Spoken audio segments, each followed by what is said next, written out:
ئاینە پیرۆزەکەمان تەنها نوێژ و ڕۆژ و حەج و ئەو شتانە نییە. ئاینەی پیرۆزی ئیسلام گرنگی بە هەموو شتەکان داوە. یەکێک لەو شتانەی کە بە پشتیوانی خوا ئەمڕۆ دەمەوێت باسی بکەم چارەسەرکردنی دەردێکی ناو کۆمەڵگای ئێمەیە. زۆر بەمان کەمیا زۆر بەو دەردەوە دەناڵێنین. ئەوش ئەوەیەک لە کاتی تووڕەبوونە زۆر بەمان ئامادە نین لەبەر خاتری خوا ڕق و کینەی خۆمان بخۆینەوە لە بەرامبەر کەسێک کە هەڵەی بەرامبەرمان کردووە. بێگومان خواردنەوەی ڕق و کینە بەچی دەبێت؟ بەوە دەبێت نە بە کردەوە نە بە قسە هیچ دەرنەبڕی. ئەگەر جوێنت دا و دەست وەشان ئەمە ڕق و کینە خواردنەوە نییە. ئەگەر سوکایەتی بە بەرامبەر کرد ئەوە ڕق و کینە خواردن نییە.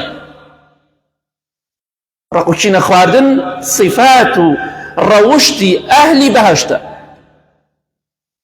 خوای گەورە دەفەرمێ والکاظمین الغەیظ والعافین عن الناس.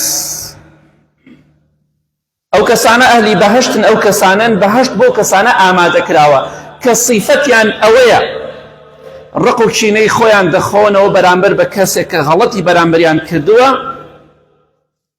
و خەڵکیش عەفوو دەکەن، لە خەڵکی دەبورن. مەڵێ وڵا تەبیعەت ناگۆڕێ. ئەگەر تەبیعەت نەگۆڕێ ئیسلام بۆچی هاتووە؟ ئیسلام بۆ هاتووە بتکاتە پیاو، بتکاتە ئافرەتێکی ڕەسەن، بتکاتە کەسێکی باش و صیفەت جوان. ئیسلام چۆن مرۆڤ ناگۆڕێ؟ بەڵێ خوای گەورە دەفەرمێ ئەو کەسانە ڕق و کینەی خۆیان دەخۆنەوە کە ئەهلی بەهەشتن و خەڵکیش عەفوو دەکەن. بۆیە سبحان الله خوای گەورە ئەوەی لەبیر نەکردووە، واتە ئەوەی واز لێ نەهێناوە لە قورئانی پیرۆزە کە ئینسان تەنها لەبەر خاتری خوا ڕق و کینەی خۆی بخواتەوە.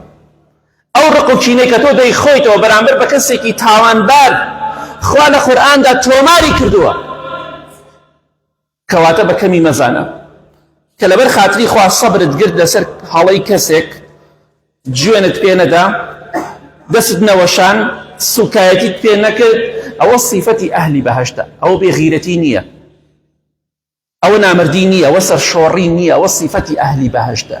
صیفەتی خۆشەویستانی خوایە کە ڕق و کینەی خۆیان دەخۆنەوە. صیفەتی شوێنکەوتوانی شەیطانیش ئەوەیە جوێنە دەن و دەسەوەشێنن، کەواتە هەڵی بژێرە کامیانت دەوێت. بۆیە ئەو ڕق و کینەی کە لەبەر خاتری خوا دەیخۆیتەوە خوای گەورە لە قورئاندا تۆماری کردووە. ئەو تەحەموڵ و سەبرەی کە تۆ بەرامبەر بە کەسێکی هەڵەکار قسەت نەکردووە، غەڵەتت نەکردووە، خوا لە قورئاندا تۆماری کردووە کە شتێکت لە دڵایە. ئەو ڕق و کینە خواردنەوە لە دڵایە، بەڵام خوای گەورە تۆماری کردووە بۆ ئێمە، بۆی ئێمە صیفەتی ئەهلی بەهەشتمان تیا بێت. یەکێ لە پیاوچاکان ئیمامی عەبدوڵڵای کوڕی عەون ڕەحمەتی خوای لێبێ، صیفەتی وا بۆ ڕۆژێک خادمەکە و خزمەتکارەکەی کۆیلەکەی هات بۆی لای، وتی ئەی ئیمامی عەبدوڵڵای کوڕی عەون کە تابعینە ڕەحمەتی خوای لێبێ، چاوی حوشترەکەت، وتی بارەکە الله فیک، وتی چاوی حوشترەکەم کوێر کرد، فەرمی تۆ لەبەر خاتری خوا ئازاد بە، ئەوە تۆم ئازاد کرد، بارەکە الله فیک، تۆ جوێنە دەی جوێن. باشە ئەگەر ئەمی لەبەر خاتری خوا نەبایە خۆ سزای خزمەتکارەکەی ئەدا، عەبدەکەی ئەدا، بەڵام ئینسان دەبێت تەبیعەتی خۆی بگۆڕێ. ڕقی خۆ تۆ کەمی خۆت بگرە، کەمێ دەقەیەکە نیک دەقەیە، کاکە من تۆڕە من 2-3 دەقەیە، وەرە 2-3 دەقە دنیا کاو لەبێ، خۆن تەقاندنی نەوەوی لانە دەقەیەکی پێ نەچێ، دەقە و 2 دەقە زۆرە، 10 سانی زۆرە بۆ خۆ تووڕەبوون. بۆیە قەت ئەگەر 2 سانی تووڕەبووی مەتری خۆت مەکە، قەت نەڵی تووڕەیەکە من کەمە، تووڕەی هەر دەقەی 2 دەقەی خۆ چەندێکە، خۆ ساڵێ ناخایەنی. کەواتە ئەگەر پێت خۆشە ئەهلی بەهەشت بی، صیفەتی جوانی ئەهلی بەهەشتت یابێ، ئەوە ڕق و کینەی خۆت بخۆرەوە، خەڵکی عەفوو بکات، چونکە خوا دەفەرمێ والله يحب المحسنین. خوا ئەو کەسانی خۆشەوێ چاکەکارن، کەواتە چاکەکار ئەو کەسەیە بەپێی قورئان نەک بەپێی عەقڵی تۆ، ئەو کەسەیە ڕق و کینەی خۆی دەخوات و خەڵکی عەفوو دەکات. خۆشەویستان، خواردنەوەی ڕق و کینە بەرامبەر بە کەسێک بۆی کە هەڵە بەرامبەری نەکەی، نە بە قسە نە بە کردەوە، خۆت بگری چەند چرکەیەک خۆت بگری ئەبێتە هۆکارێک بۆی کە لە ڕۆژی قیامەتە سەربەرز بیت. پرسیار لە هەر کەسێکتان بکەم ئێستا بڵێم کێ پێی خۆشە سەربەرز بێ لە دنیا و قیامەت؟ هەمووتان دەست بەرزەکەن ئێمە پێمان خۆشە. پێتان خۆشە؟ فەرموودی سەرمێنە. پێت خۆشە سەربەرز بی لە ساحەی مەحشەر؟ تەشبیهات نەبێ. ئێستا ناو ئەم مەجلیسە ئەگەر جومعە نەبێ غەیری جومعە کۆڕێک دروست ببێ، لەو کۆڕا کەسێک لە ئێوە بانگ بکرێ، چەندێک پێتان خۆشە؟ 1000 نەفەر دانیشتووە، کەسێک بانگ کاک فڵان کەس خەڵاتێک تەکەین وەرە پێشەوە، لەنا ئەو هەموو خەڵکە تۆ بانگ کرێ، چەندێک پێت خۆشە؟ چەندێک پێی سەربەرزە بی؟ دەی دڵنیابە لە قیامەت هەمان شت ڕۆداتەوە، بەڵام لەلایەنی مرۆڤەوە نا، لەلایەنی خوای پەروەردگارەوە. خۆشەویستی خوا فەرمێ صلی الله عليه وسلم لە حەدیثێکی صحیح جامە صغیرە، هەر کەسێک ڕقوچینەی خۆی بخواتەوە، من کەظەمە غەیظا وهو قادر على أن ينفذه دعاه الله على رؤوس الخلائق حتى يخيره الله من أي الحور العين يزوجه منها ما يشاء. هەر کەسێک لەبەر خاتری خوای گەورە پێغەمبەری خوا فەرمێ صلی الله عليه وسلم ڕقوچینەی خۆی بخواتەوە بەرامبەر بە کەسێک کە دەتوانێت تۆڵیشی لێ بکاتەوە.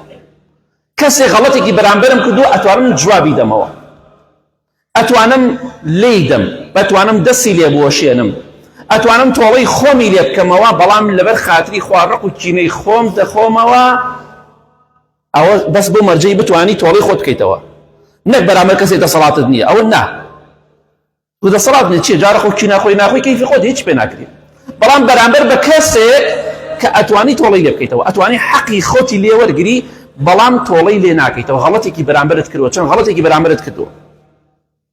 خۆشەویستی خوا فەرموویە صلی الله عليه وسلم لە ڕۆژی قیامەتە ئەو مرۆڤە لەسەر سەری هەموو خەڵکیەوە بانگی دەکرێت لە ساحەی مەحشەر، دەڵێن فڵان کەس، فڵان کەسی کوڕی فڵان کەس، فڵان کەسی کچی فڵان کەس، تۆ لە دنیادا فڵان ڕۆژ فڵان سەعات لەبەر خاتری خوا ڕقوچینەی خۆت خواردەوە، بەرامبەر بە فڵان کەس کە هەڵی بەرامبەرت کرد، قسەت نەکرد، ڕەفتاری ناشرین نەنواند، بێگومان پاداشتێکی گەورە وەرەگرێ. بەڵام ئەگەر پیاو بێ ئەوە خوای گەورە مخەیەری دەکات لە ناو بەهەشتە، حۆری بۆ ڕیزەکرێ، حۆری فڵان کەس بە کەیفی خۆت ئەمانە هەمووی چیە هەڵە بژێری بیکە بە خێزانی خۆت، لە پاداشتی ئەوەی ڕقوچینەی خۆت خواردەوە. چی کەسێکت پێ خۆشە لەم ئافرەتانە مارێکە بۆ خۆت، دانەیەک تەوێ چەندێک تەوێ بۆ خۆت هەڵی بژێر، ئەمە پاداشتی تۆیە. پێت خۆشە ئەمە بکەی، هەم لە ساحەی مەحشەرا سەربەرزە بی خوا بانگت دەکات، هەم لە بەهەشتا بە کەیفی خۆت خێزان هەڵە بژێری. ترسی ئەوەت نییە خێزانم ڕازی نییە، ئەوە نییە، غیرە نییە، حەسادەت نییە، ڕقوچینە نییە. هەزار ژنت هەبێ لەگەڵ خێزانەکەی دنیای خۆشتا زۆر ئاساییە، ڕقوچینەشت نییە، بۆی لەوەکۆ نییە لێرە بترسی توش کێشە بیت، ئەوە نییە. بە کەیفی خۆت هەڵی بژێرەوە خێزانی خۆتە، قەسر ئامادەیە، ڤێلا ئامادەیە، هەموو مەسروفێکت ئامادەیە و هیچ کێشەی مەسروفاتت نەبێت، چەندێک خۆشە. کەواتە ڕقوچینە خواردنەوە چاکە یا تۆڵەکردنەوە لە کەسی تاوانبار، بێگومان ڕقوچینە خواردنەوە پاداشتەکەی زۆر گەورەیە. بۆیە ئەوەی کە بە خواردنەوەی ڕقوچینە بە تووڕە نەبوون پێی دەگەی، بە نوێژ و بە عیبادەت پێی ناگەی. واتە نوێژ و عیبادەتی سونەت تۆ ناگەنێتە هەندێک پلۆپایە، کاکە خەڵکەیە شەو نوێژەکە بەڵام ڕۆژتی جوان نییە، لای خەڵکی ڕێزی نییە، خەڵکیشەیە ماشەڵڵا ئەمەندە لەسەر خۆیە، ئەمەندە نەرمونیانە، یعنی کە ئەیبینیت ئەو ئیسلامە لە دڵتا شیری نەبێت.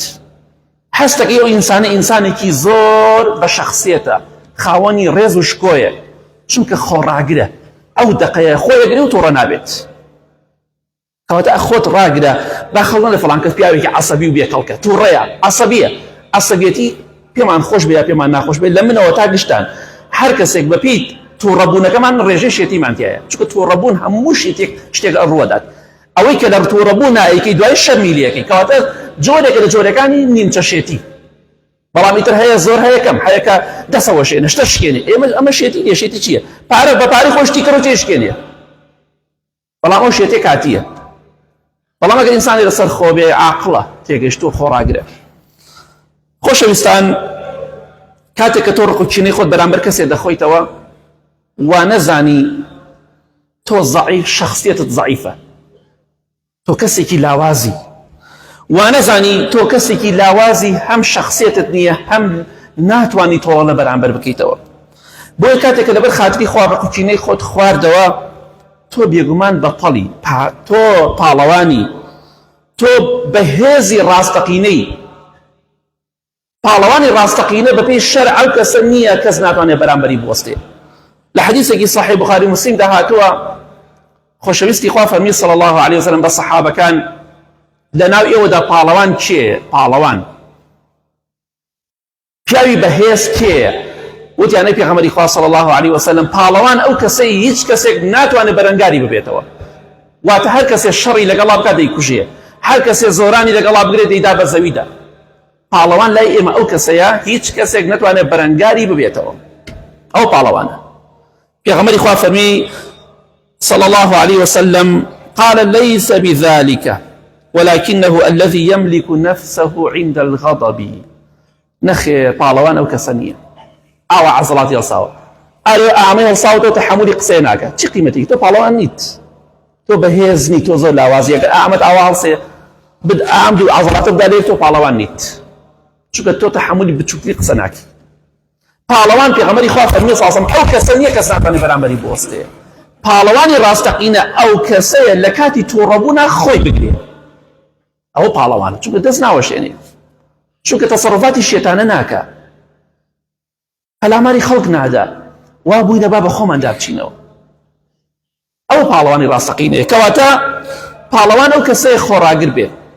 پیاوێک جوێنی دا بە ئیمامی عومەری کوڕی عەبدولعەزیز کە یەکێک لە خەلیفەکانی ئیمانداران ڕەحمەتی خوای لێبێت، زانایەکی گەورەی تابعینە، مەشهوور و بەناوبانگە. پیاوێک جوێنی پێدا، بۆیە جوێن بە ئێمە بدرێ ئاسایی، ئەمە لە چاوانە هیچ نی، پیاوی دیسکۆش نین ئێمە لە چاو ئەم پیاوچاکانە ڕەحمەتی خوایان لێبێت. جوێنی پێدا، جوێنی ناشرین. فەرمووی لەولە القیامەة لەئەجەبتوکە، مەڵێ تەبیعەت ناگۆڕێیە، مەڵێ دین کاریگەری بەسەر خەڵکەوە نابێ، وەڵا دەیگۆڕێ بەڵام کەسێک بەڕاستی وەریگرێ. ئەگەر دین بۆ وەرگرم بەخوا نوێژ نەکەم حەیامە چێ، ئەگەر لە ترسی ژنەکەم بێ بۆ جومع و جەماعەت و بۆی لای خەڵک باسم نەکات، چونکە خەڵکێکەیە ژنەکەی لە ماڵ بە زۆر دەریەکە، ئەڵێ بەخوا نەڕۆی لای خەڵکی لەم جومعە ناکە. ئەمانە ناڵێم، ئەمانە تەبیعەتیان ناگۆڕێت، چونکە دین کاریگەری نییە بەسەریانەوە. براژن دەست خۆش بێ هەموو جومعە لە ماڵ دەریکە، هەموو جومعە لە ماڵ دەریکە. ئەم پیاوە جوێنی پێدرێ، فەرمووی ئەگەر قیامەت نەبوایە وەڵامم ئەدایتەوە، کەواتە لە ترسی قیامەت جواب نادەمەوە، جوێنت پێ نادەم. کەواتە مەڵێ دین خەڵکی ناگۆڕێ، خەڵکە گۆڕێ، بەڵام کەسێک وەکو مەبدە گرت بێتی، وەکو مەبدەئێکی سەرچاوەیەکی زۆر گرنگ، بەڵام وەکو عورف و عادەت گرتە بێتت، نوێژ نەکەم حەیامەچێ، ڕۆژوو نەگرم حەیامەچێ، ئەوە نەکەم حەیامەچێ، ئەوە دین کاریگەری بەسەر تۆ نابێ، وەقا هەزار حەج بکەی هە ناگۆڕێ، چونکە تۆ وەکو عورف و عادەت گرتتەوە. ئەوە ڕێزە، ئەوە شکۆیە، ئەوە حورمەتە، لە ترسی خوا نەبێ، لەبەر ڕۆژی قیامەت نەبێت جوابی جوێنەکەت ئەدەمەوە، بەڵام لەبەر قیامەت جواب نادەم. ئەمە پاڵەوانە. کەسی غەڵەتێکی بەرامبەرت کرد، جا تۆش جوێن بدەی لەگەڵ فەرقت چییە؟ بەخوا هیچ فەرقێکت نییە. ئەو جوێنیدا تۆ جواب بدایەوە، بۆ کەسێک وەشان بۆ کەسێک لێ دەکاتە فەرقتان چییە؟ زڵمی لە تۆ بیدە دەست خوا، ناشرینتی کردووە بیدە دەست خوا، چونکە ئەگەر کەسێکی کاریگەر نەبی لە دڵی بەرامبەردا، بەرامبەر ناشرینە ناکە. بۆیە چۆن دەڵی کاریگەری تۆ لەسەر جەرگ و دڵی یەتی، بۆیە ئەوە ناشرینت کە، کەواتە گوێی پێمەت. یا ڕەبی خوا لە گوناهکارمان خۆش بی، لە گوناهی دایک و باوک و مردوەکانمان خۆش بی، یا ڕەبی خوا لە کاتی تووڕەبوونا سەبرمان پێبەخشی، یا ڕەب العالەمین. ئامین ئامین ئامین. الحمد لله والصلاة والسلام على رسول الله وعلى آله وصحبه ومن والاه. خۆشەویستان، خواردنەوەی ڕق و کینە بەوە دەبێ کە بە قسە هیچ نەڵێی، بە کردەوەیش هیچ نەڵێی، هیچ ئەنجام نەدەی. ئەم خواردنەوەی ڕق و کینەوەی لەبەر خاتری خوا ئەو چەند چرکە و دەقەیە خۆت بگری، پاداشتێکی زۆر گەورەی هەیە، گوێ بگرن. لە حەدیثێکی صحیحدا کە لە سیلسلەی صحیحە هاتووە، خۆشەویستی خوا فەرمووی صلی الله عليه وسلم ومن كف غضبه ستر الله عورته. هەر کەسێک ڕق و کینەی خۆی بخواتەوە، تووڕێیەکەی خۆی بخواتەوە، خوای گەورە سەتر و عیب و عارەکانی دەکات لە دنیا و قیامەت. ها چ پاداشتێکە؟ تەنها دقەیە دوو دقە لەبەر خاتی خوا خۆم گرت، خوای گەورە هەرچی عیب و عار و کەم و کوڕیمەیە لە دنیا و لە قیامەت سەترێکە و ئیشارێت لای خەڵکی لە ڕۆژی قیامەت حەیام نابە لە دنیاشا فەزح ناکات. کەواتە ئەمە پاداشتی یەکەمت. ومن كظم غيظه ولو شاء أن يمضيه أمضاه ملأ الله قلبه رجاء يوم القيامة. هر کەسێک ژڕق و چینە و تووڕەیی خۆی بخواتەوە لە کاتێکا ئەتوانێت تۆڕە لە بەرامبەری خۆی بکاتەوە، بەڵام لەبەر خاتری خوا هیچ ناڵێ و هیچیش ناکات، نە بە قسە نە بە کردەوە. ئەشتوانێ قسە بکە جوابی بەرامبەر بداتەوە بەس نایکە، ئەتوانێ کردەوەی ناشرین بەرامبەر کابرا بکە نایکات. لە پێش هەموو کەسێک لە هەموو کەسێکتر خێزانەکەی خۆت مناڵەکانی خۆتە کە ڕق و چینە بەرامبەریان بخۆیتەوە، بە هەمان شێوە پاداشتە خوا پاداشتت داتەوە. خێزان بەرامبەر بە پیاوەکەی پیاو بەرامبەر بە خێزانەکەی بەرامبەر بە کەس و کارەکەت. خۆشەویستی خوا فەرمێ صلی الله علیه وسلم ئەو کەسەی ئەو ڕق و چینە و تووڕەیی خۆی بخواتەوە خوای گەورە لە ڕۆژی قیامەتا دڵی پڕ ئەکا لە ئومێد و هیوا و ڕجا، واتە ترس لە دڵیان نامێنێ لە ڕۆژی قیامەت. پێت خۆشە لە ساحەی مەحشەر ترس لە دڵت دەرکرێ؟ پێت خۆشە بیسەلمێنە ڕق و چینەی خۆت خۆت تەحەمولکە. ڕق و چینەش لە کاتێکا بێ کابرا غەڵەت بەرامبەرت کە من ڕێزم لە تۆ کردو ئاوام بۆ تۆ کڕۆ ڕق و چینەی چی؟ ئەبێ کابرا غەڵەت کا بەرامبەرت، ئەبێ هەڵەم کا بەرامبەرت، ئەو کاتە ڕق و چینەی خۆت بخۆیتەوە. مەڵێ بێڕێزی پێم کردو، من باسی ئەو کاتەم کە بێڕێزی بەرامبەر تەکرێ، باسی ئەو کاتێک ئەکەم کە جوێنت پێدرێ. ڕق و چینە خواردنەوە بۆ بێ نەکات لە دەست کاتەمە ماچێکا بڵێ کاکە ڕق و چینەی خۆم خواردەوە، نا کاکە تۆ ئەبێت لە کاتی تووڕەبوو ناخە ڕق و چینەی خۆت بخۆیتەوە، کەسی هەڵەی بەرامبەرت کردووە. ئەمە حەدیثێکی صحیح تەرغیبی هاتووە. خۆشەویستی خوا فەرمێ صلی الله علیه وسلم ملأ الله قلبه يوم القيامة رضا.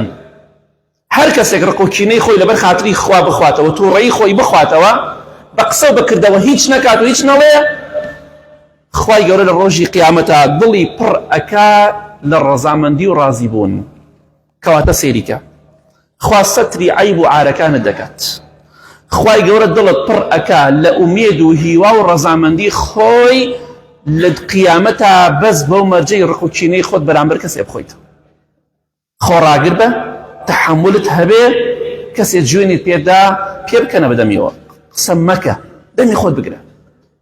گەنجێک دەڵێت مانگی ڕەمەزان بوو بەردەم دوکانێکا ڕۆشتم، گۆرانەیەکی زۆر بە قۆت خراپە سەری کابرایەکی دوکاندار.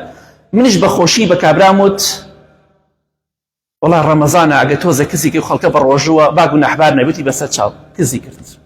وتی تۆ سەر ڕۆشتم بە هەمان شێوەیەکی تریش دیجەیەکی داگیسانەوە مانگی ڕەمەزان لە بازاڕە، وتی بەوە کێشم وت براکەم تۆزە کزیکە هەر بە شێوەیەکی نەرمونیان و خۆش.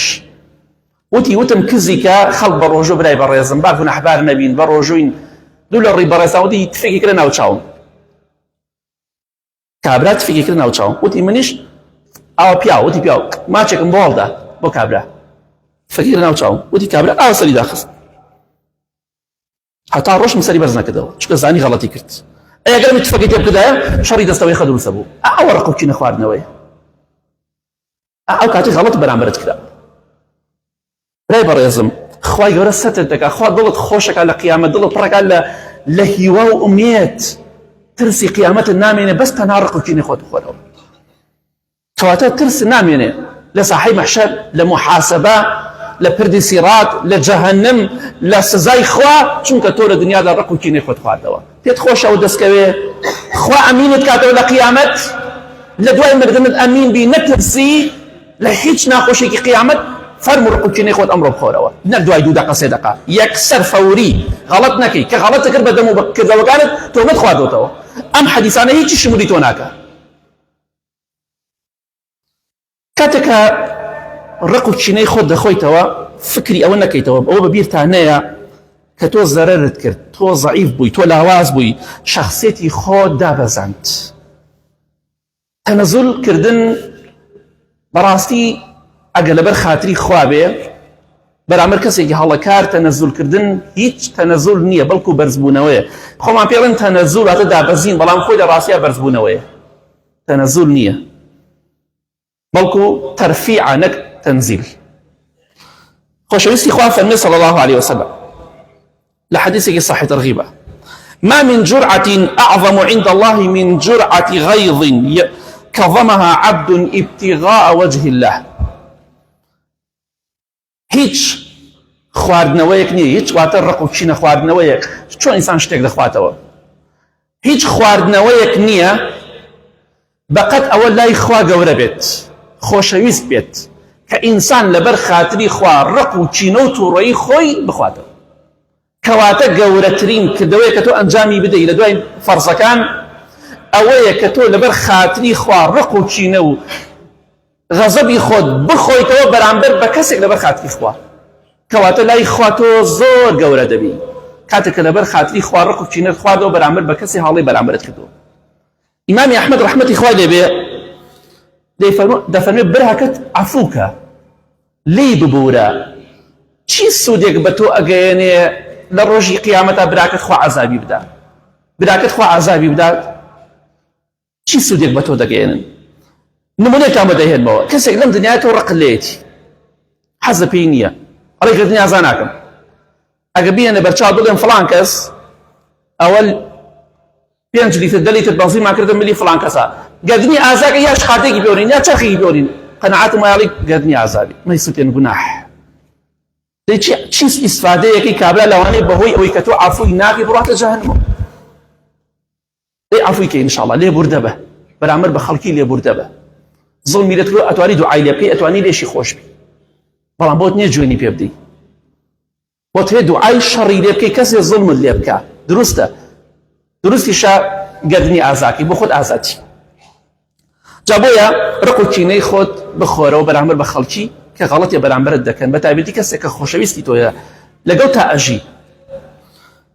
خۆشەویستان ئاخر خاڵ، ئەی ئەو کەسەی کە ڕق و چینەی خۆت دەخۆیتەوە، ئەی ئەو کەسەی کە ڕق و چینەی خۆت دەخۆیتەوە، تووڕەیی خۆت دەخۆیتەوە لەبەر خاتری خوا، وا نەزانی تۆ نەفسی خۆت زەلیل کردووە، شخصیەتی خۆت شکاندووە بەوەی کە فڵان کەست عەفوو کردووە و تۆڵەت لێ نەکردووەتەوە، عەفووت کردووە، بە کەمی مەزانە، بەڵکو گوێ بگرە. خۆشەویستی خوا فەرمێ صلی الله عليه وسلم لە حەدیثێکی صحیح مسلمدا: وما زاد الله عبدا بعفو إلا عزا. هەر کەسێک خەڵکی عەفوو بکە خوا بەس عیزەت و سەربەرزی بۆ زیاد دەکات، کەواتە بەو تەنەزولە بۆی کە وەڵامی خەڵکی نادەیتەوە، نە بە قسە نە بە کردەوە، کەواتە تۆ خۆت زەلیل نەکرد، لای خوا زۆر بە عیزەت و بە غیرەتی پاڵەوانی تۆ، چونکە لای خوا بەرز بیتەوە، با لای خەڵکی نزم بیتەوە. فڵان کەس تەنەزولی بۆ فڵان کەس کرد، لای خوا بەرز بیتەوە، گوێی بە قسەی خەڵک مەدە. یەکێک لەو پیاوچاکانەی کە ئیمامی ئیبن تەیمیە ڕەحمەتی خوا لێبێ کاتێک کتابی ئەلئیستیغاثەی دانا، کتابێک کە باسی ئەوە کە پەنا بە غەیری خوا مەگرە، لە غەیری خوا مەپاڕێرەوە، داوای یارمەتی لە غەیری خوا مەکە، تەنها پەنا بەخوا بگرە. یەکێک لەو کەسانەی کە ناوی ئیبن البەکری سۆفی بوو، ئیبن البەکری لەگەڵ جەماعەتێکە لەسەر ڕێگا بۆی دانیشتن، چونکە ئەوەڵێ خوا پەرستن، ئەمانش دەڵێن هاوار بۆ غەیری خوا بکەن. ئیبن البەکری السوفی کابرایەکی ئەوە ناوەکەیەتی لەگەڵ جەماعەتێک لە هاوڕێکانی خۆ و هاوفکرەکانی خۆیان بۆی دانیشتن بۆ ئیمامی ئیبن تەیمیە. کە ئیمامی ئیبن تەیمیە هات ڕەحمەتی خوا لێبێ، گرتیان بە هەمویان زۆر زۆریان لێدا، گیانیان خوێناوی کرد بە دڵی خۆیان لە ئیمام ئیبن تەیمیە، چونکە زۆر بوون، ئەمش تەنیا بوو، کەمینیان بۆ دانا. کاتێک کە ئەم شتە بەڵاو بۆ ئیمامی ئیبن تەیمیە کەوتە سەر جادە، چۆن دەڵێ لەسەر جادە و لەسەر کۆڵان کەوت، گیانی هەمووی خوێناویە، خوێنی لێ دەڕوا، سەری شکاوە، گیانی هەمووی شکاوە، لێ دراوە، خەڵکی لێی کۆبوونەوە. سەربازەکانی دەسەڵات هاتن وتیان ئەمە کێ وای لێ کرد؟ وتیان ئیبن البەکری سۆفی وای لێ کرد، جەماعەتی خۆیان. ئیبن تەیمیە وتی وازی لێ بێنن، وتیان بەخوا وازی لێ ناینین، تۆ حەقی خۆت گردنی ئازاکێ، بەڵام ئێمە حەقی خۆمان لێ خۆش نابی، مادەم سوکایەتی بە تۆ کرد بە چەند کەسێک لە تۆیان داوە. ئەمجا سەربازەکان بڵاو بوون و لە هەموو شوێن چۆن ئەمڕۆ پۆلیسە گەڕێ، ئاوا گەڕان بۆ ئیبن البەکری سۆفی جەماعەتەکەی بیان گرن، ئەوانەی کە بەشداریان کردووە لەم تاوانەدا. ئیتر قاچاق بوو ئیبن البەکری سۆفی لەگەڵ جەماعەتەکەی قاچاق بوون، شوێن نەما بۆی بچێ ئیلا وتی ئەڕۆم بۆ شوێنێک، شوێنەکە کوێ باشە؟ چوو ماڵی ئیبن تەیمیە ڕەحمەتی خوای لێبێ. ئیبن تەیمیە داڵدەیدا فەرمووی وەرە ماڵەکەی من بۆی نەتگرن عەزیەتت نەدەن. ئەوە ئیسلام نەک شڕوشێتەکەی ئەمن و تۆ ڕابین و هەڵا بێ هەڵا بەزینەوە دەستەوە شێنین. ئەوە ئیسلام نییە، ئەوە شەیتانە زاڵ بۆ بەسەرمانە. ئیبن بەکر لە ماڵی ئیبن تەیمیە خۆی شاردەوە. ئیبن تەیمیە فەرمی وەرە لە ماڵی منە خۆت شارد، چکە بە ماڵی من تەئکید بەنایەن. بەڵێ ئەمجا لای دەسەڵاتدار و فەرمی عەفوی کەم گردنی ئازابێ، من هیچ حەقێکم لەسەری نییە. ئەوە ئیسلامە. بۆیە دوایەوە زاناکانی ئەشعەریەکان دەیانوت ئەوەی کە ئیبن تەیمیە کردوێتی مەگەر پێغەمبەران بیکەن سەلامی خوایان لەسەر بێ، یا چەند کەسێکی کەم لە خەڵکی بتوانی وەکو ئیبن تەیمیە بکات. ئەوانەی کە دژی ئیبن تەیمیە بن ئەو ئیعترافیان کرد کە ئەوەی ئیبن تەیمیە کردی مەگەر لە پێغەمبەران بۆشێتە سەلامی خوایان لەسەر بێ، یا لە کەسانێک کە زۆر بکەم لەناو خەڵکیە. بۆیە عەفوی کە ئەمە بۆ مێژوویەک تۆماری کرد سەربەرز بە ئیبن تەیمیە ڕەحمەتی خوای لێبێ. دە تۆش ئاوا خۆڕاگر بە ڕق و چینە بخۆرە و بەرامبەر بە خەڵکی شەوان بڵێ خوایە گردنی خەڵکی ئازابێ، خوایە با بەهۆی منەوە هیچ کەسێک نەچێتە جەهەنەم. ئەو کاتە ئینشاءالله سەربەرز دەبی. اللهم اغفر للمؤمنين والمؤمنات والمسلمين والمسلمات الأحياء منهم والأموات من أهل السنة والجمعة والجماعات. يا ربي خويا الشفاء نخوش كان من بدي بتايبتي أواني داوي دعاء خير عن كدو. يا ربي خويا الصبر وآرامي من بيه بخشي لكاتي توربون دا. يا ربي خويا وما لبكي لو كسانا بين لبر خاطري رزامدي تورخو تشيني خومن بخوينوا خويا نپاداشتاني كأمر باس ماكر الشمولي إيمش بكا لو كسانا بين يا رب العالمين خوایان شیفای نەخۆشەکانمان بدەی. ئەوانەی کەوتونە لە نەخۆشخانە و ماڵەکان خوایە شیفایان بدەی. ئەوانەی قەرزارن خوایە قەرزاریان بۆ دەبرکەی. ئەوانەی حاڵیان باش نیە یا ڕەبی خوایە حاڵیان باشکەی. ئەوانەی شویان نەکردو خوایە پیاوی باشیان بەنسیب کەی. ئەوانەی ژنیان هێناوە ژنی باشیان بەنسیب کەی یا رب العالمین. خوایان هێمنی و ئارامی وڵاتمان بپارێزی، ئەم شەڕ و ئاژاوە و کێشەیە لە وڵاتمان بەدوورکەی. خوایان دەستی زاڵمەکان و جوولەکەکانیش بشکێنی یا رب العالمین. خوایان مسلمانان سەرخەی معجزەیەکی گەورە پێشان مسلمانان بدەی بەسەر شۆڕی و زەلیلی جوولەکە و دوژمنەکانی ئەم ئیسلامە. آمین آمین آمین وصلى الله على محمد وآله وصحبه أجمعين.